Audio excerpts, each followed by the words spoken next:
লিখে রেখেছি, যেই সবার শেষেই সার্কেল থেকে বেরোবে সে পাবে $5,00,000। কিন্তু যেই রেড লাইনটাকে টাচ করবে তার গেম ওভার। আমার কিচ্ছু যায় আসে না যে কতক্ষণ সময় লাগবে, কিন্তু যে সবার শেষের বাইরে আসবে সে পাবে $5,00,000। $5,00,000 প্রাইজ। ওয়াও! আমি সমস্ত শিডিউল ক্লিয়ার করে রেখেছি, তো আমি 2 সপ্তাহ এখানে থাকতেই পারবো। যতই সময় লেগে যাক আমার কিছু যায় আসে না। তুমি এই সার্কেলের ভেতরে কতক্ষণ থাকতে পারবে? আমি জানুয়ারি মাস অব্দি ছুটি নিয়েছি। তুমি আগামী 6 মাসের জন্য ছুটি নিয়ে নিয়েছো? এখানে সত্যি 100 জন আছে, এখানে একদম জায়গা নেই। ওরা এখানে ঘাস তৈরি করেছে, এরা সব কিছু করতে পারে।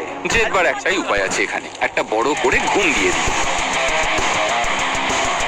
এ এখন থেকেই বাইরে বেরোবার কথা ভাবছে।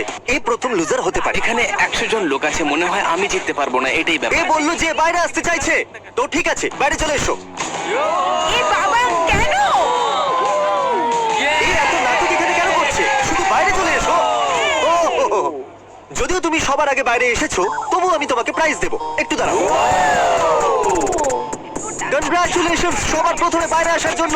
তুমি একটা ব্র্যান্ড নিউ কার জিতে নিয়েছো। জানতো ভাই, তুমি হারার পরও কিছু জিতবে। একটা ছেলে বাইরে বেরিয়ে গেল, আমি জানতাম সে বেরিয়ে যাবে কারণ খুব উইক লাগছিল তাকে। এটা দেখে আমার এটাই মনে হচ্ছে যে অন্যরা যদি এত দুর্বল হয় তাহলে আমিই জিতবো। বোর্ডকে আপডেট করতে হবে, শুধু 99 জনই বাকি আছে। Good luck. ওরা জানতো যে ওরাও প্রাইজ জিততে পারে, তাই আরো লোক বাইরে এসেছে। আর কিছু ঘন্টা পরেই পরিস্থিতি একটু ইমোশনাল হয়ে গেল। এটা দিয়ে আমার জীবনটাই বদলে যাবে। আমি এই টাকা দিয়ে আমার সব বিল মিটিয়ে দেবো। ও। Thank you so much. আমি এটা কখনো ভাবিনি। Thank you আমার so চোখে জল much. চলে এলো। আমি তো অপেক্ষাই করতে পারছি না যে $5,00,000 জিতবে সে কেমন রিয়াক্ট করবে। তৈরি হয়ে যাও, খাবার চলে এসেছে। আশা করবো আপনাদের এই সারপ্রাইজটা ভালো লাগবে। আমরা আপনাদের জন্য স্টেক এনে ভেতরে এখন 94 জন আছে। ওরা জানতো না, কিন্তু আমার কাছে ওদের জন্য সকালে একটা সারপ্রাইজ ছিল। এবার আমি বলবো খেলার টুইস্ট সম্পর্কে। প্রত্যেক দিন আমরা দিনের শেষে সার্কেলটাকে আরেকটু ছোট করব। এখন আমরা সার্কেলটাকে ছোট করব। এটা ঠিক আছে? আরেকটু ছোট করা যাক। ঠিক আছে, এটা পুরোটাকে রং করে দিই। সিন কাট হতেই এটাকে অন্য কেউ পুরো করে দেবে।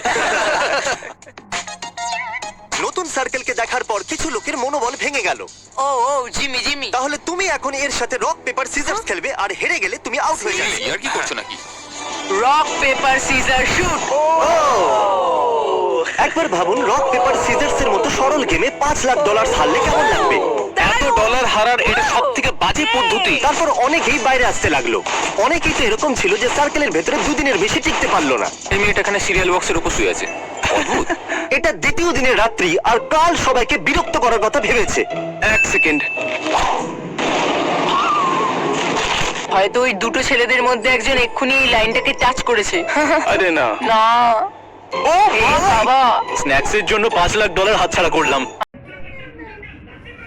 পুরো ভিডিওটা দেখছে আর লাইক